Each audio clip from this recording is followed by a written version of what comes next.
एस्कोमाइसीट जो कि एक और क्लास है, एक और ग्रुप है हमारे पास फंजाई का, जिसको कॉमनली सैक फंजाई भी कहा जाता है।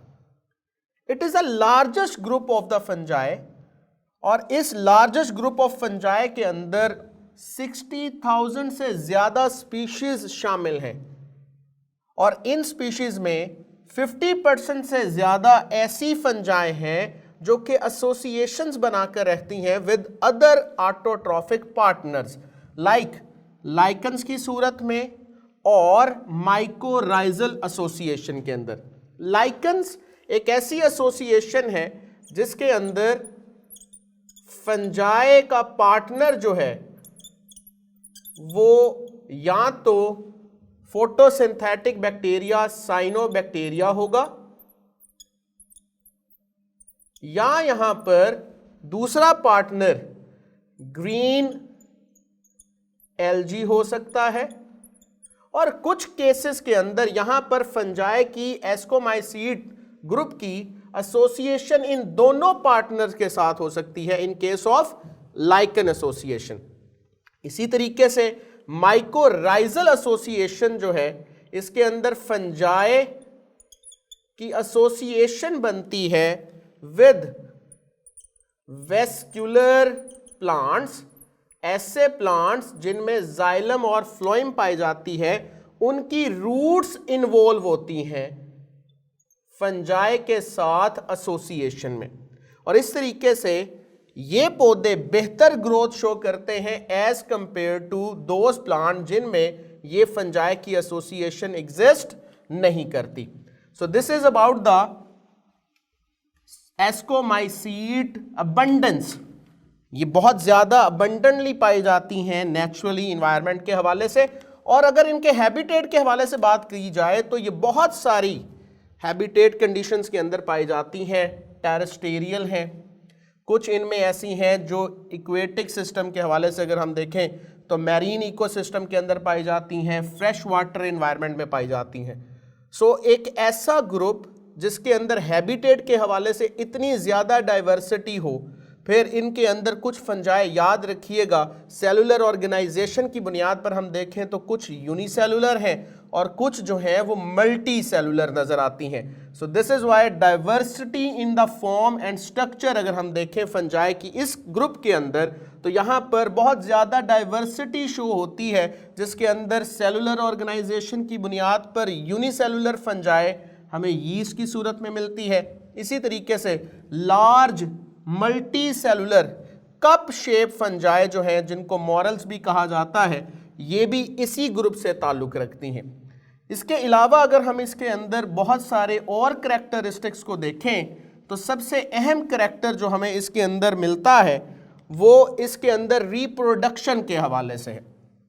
याद रखिएगा जो एस्कोमाइसीट्स हैं ये एक ऐसा ग्रुप ऑफ फंजाई है जिसके अंदर दोनों टाइप की रिप्रोडक्शन पाई जाती हैं। सेक्सुअली भी ये रिप्रोड्यूस करती हैं और एसेक्सुअली रिप्रोड्यूस भी करती हैं, और ड्यूरिंग एसेक्सुअल रिप्रोडक्शन और सेक्सुअल रिप्रोडक्शन कुछ केसेस के अंदर यहाँ पर हमें स्पोर्स मिलते हैं, और अगर हम कुछ यूनिसेलुलर फंजाई की बात करें तो वहाँ पर बडिंग भी पाई जाती है जो कि एक एसेक्सुअल मेथड ऑफ रिप्रोडक्शन है, जैसे कि यीस्ट के केस में नजर आएगा। सो रिप्रोडक्शन इन एस्कोमाइसीट्स की अगर बात कर रहे हैं तो यहाँ पर हैप्लॉइड सेक्सुअल स्पोर्स की प्रोडक्शन होगी, और इन स्पोर्स को इसी ग्रुप की मुनासबत से यहाँ पर लफ्ज क्या दिया जा रहा है, एस्कोस्पोर्स।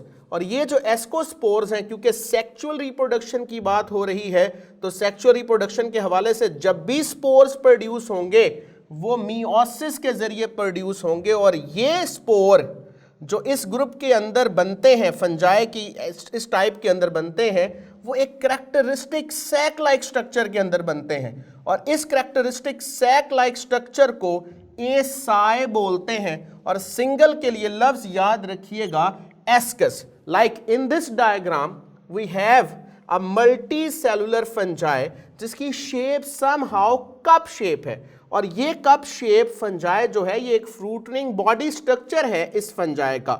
इस फंजाई के अंदर बहुत सारे एसाई पाए जाते हैं जो कि अपीयरेंस के हवाले से सैक लाइक है।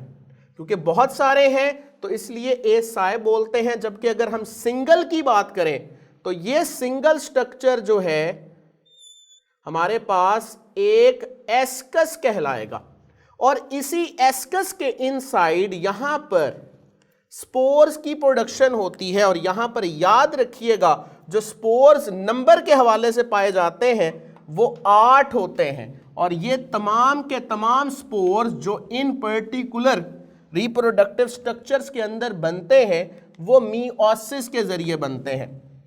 सो इनिशियली याद रखिएगा यहां पर 8 स्पोर्स बनेंगे, 4, 6, 7 और 8।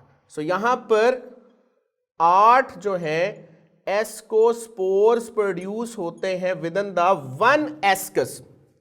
यहां पर हाइफी की अगर बात की जाए तो वो डायकैरियोटिक हाइफी है, और हाइफी के अंदर सेप्टेट कंडीशन पाई जाएगी। मींस यहां पर हाइफीज के अंदर क्रॉस वॉल स्ट्रक्चर पाया जाता है। They are not like coenocytic hyphae. So hyphae are septate and they have very important character here, they have lengthy dikaryotic phase। यहां पर आफ्टर प्लाज्मोगैमी न्यूक्लियस जो है वो 2 कंपैटिबल फंजाई के एक ही हाइफी के अंदर कुछ देर के लिए कोएग्जिस्ट करते हैं, और वो दोनों न्यूक्लियस क्योंकि 2 डिफरेंट टाइप ऑफ फंजाई से आते हैं तो यहां पर हेट्रो डायकैरियोटिक न्यूक्लियस कंडीशन है, क्योंकि दोनों न्यूक्लियस के अंदर जो जेनेटिक मटेरियल है वो एक जैसा नहीं होता। सो लेंथी डायकैरियोटिक फेज है that form the fruiting body structure जिसको एस्कोकार्प कहा जाता है। They reproduce asexually as well, और यहां पर स्पेशलाइज्ड टाइप ऑफ स्पोर्स की प्रोडक्शन होती है कोनिडिया।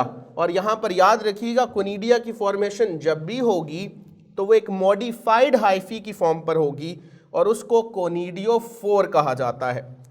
ये कोनिडिया जो कि स्पोर्स ही है, ये नॉन मोटाइल है लेकिन ये डिस्पर्स हो सकते हैं with the help of wind. So this is a condition जो कि एक करैक्टर है फंजाई के अंदर कि यहां पर हाइफी जो है वो डायकैरियोटिक कंडीशन रखते हैं। यहां पर एसेक्सुअल कंडीशन के अंदर जो स्पोर्स की प्रोडक्शन होती है वो हमारे पास कोनिडिया की फॉर्म में हो सकती है। यहां पर कुछ चीजों को याद रखिएगा, ये जो एस्कोकार्प है इस फ्रूटनिंग बॉडी को कहते हैं, और इसके अंदर ये पाए जाने वाले सैक लाइक स्ट्रक्चर एस्कस है सिंगल, और बहुत सारे के लिए लफ्ज एसाई बोला जाता है। इन तमाम के अंदर इनिशियली हमारे पास एक डिप्लॉयड न्यूक्लियस होता है। ये डिप्लॉयड न्यूक्लियस रिपीटेड डिवीजन से गुजरेगा। लाइक यहां पर सबसे पहले डिवीजन जो होगी इस डिप्लॉयड न्यूक्लियस के अंदर, जिससे फर्दर फिर यहां पर स्पोर्स की प्रोडक्शन होगी। तो यहां पर याद रखिएगा इनिशियली यहां पर मियोसिस होगी, और इस मियोसिस के नतीजे में इस अंदाज में यहां पर 4 हैप्लॉइड न्यूक्लियस बनते हैं। वो 4 हैप्लॉइड न्यूक्लियस के अंदर फिर माइटोसिस होगी, और उसके नतीजे में ही यहां पर 8 न्यूक्लियस बनते हैं, और फिर वहां से ये स्पोर्स के अंदर कन्वर्ट होंगे। तो यहां पर 8 जो एस्कोस्पोर्स हैं वो डिविजन्स लाइक इनिशियली इस डिप्लॉयड न्यूक्लियस के हवाले से मियोसिस होगी, और मियोसिस के नतीजे में यहां पर 4 जो है वो न्यूक्लियस और you can say further 4 spores बनेंगे। देन यहां पर इन्हीं के अंदर जो डिवीजन है वो माइटोसिस होगी, और इस नतीजे में 8 जो है वो न्यूक्लियस और अल्टीमेटली 8 एस्कोस्पोर्स की प्रोडक्शन होती है। जैसे कि हम जानते हैं कि इस ग्रुप के अंदर मल्टी सेलुलर फंजाई भी हैं और कुछ यूनिसेलुलर फंजाई भी हैं। तो यहां पर सबसे कॉमन जो हमारे पास यूनिसेलुलर फंजाई है जो कि बाकी 3 ग्रुप से भी ताल्लुक रखती है, उसकी एफिलिएशन बाकी 3 ग्रुप्स के साथ भी हमें नजर आती है। ये एक ऐसी यूनिसेलुलर माइक्रोस्कोपिक फंजाई है जो ड्राइव्ड हो रही है from all the 3 different group of fungi, but mostly ascomycetes के साथ इसको रिलेट करते हैं, and these are non hyphal fungi. जो यीस्ट है सबसे ज्यादा इस्तेमाल होती है इंडस्ट्रियल पर्पस के अंदर, और यहां पर जो सबसे ज्यादा इसका यूज है वो फर्मेंटेशन इंडस्ट्री में है। इसके अलावा जो बेकरी की प्रोडक्ट्स हैं उनके अंदर इसको इस्तेमाल किया जाता है, जहां पर ये फर्मेंटेशन में अपना रोल प्ले करती है। दे फर्मेंट कार्बोहाइड्रेट, जो कि ग्लूकोज और कार्बोहाइड्रेट जो है वो शुगर फॉर्म्स ही होती हैं हमारे पास, to ethanol and carbon dioxide. Because of this feature and many other reasons, these are of the great economic importance। और यहाँ पर जो यीस्ट हम इस्तेमाल करते हैं जो सबसे ज़्यादा कमर्शियली एक्सप्लॉइटेड है, that is Saccharomyces cerevisiae is the most commonly exploited yeast, जो सबसे ज़्यादा फर्मेंटेशन इंडस्ट्री में और बेकरी इंडस्ट्री में इस्तेमाल होती है। ये यीस्ट जब भी रिप्रोड्यूस करेगी तो ये एसेक्सुअली रिप्रोड्यूस करेगी, और यहां पर एसेक्सुअल रिप्रोडक्शन के अंदर याद रखिएगा बडिंग जो है वो प्रोड्यूस करेगी इसके बहुत सारी क्वांटिटी को।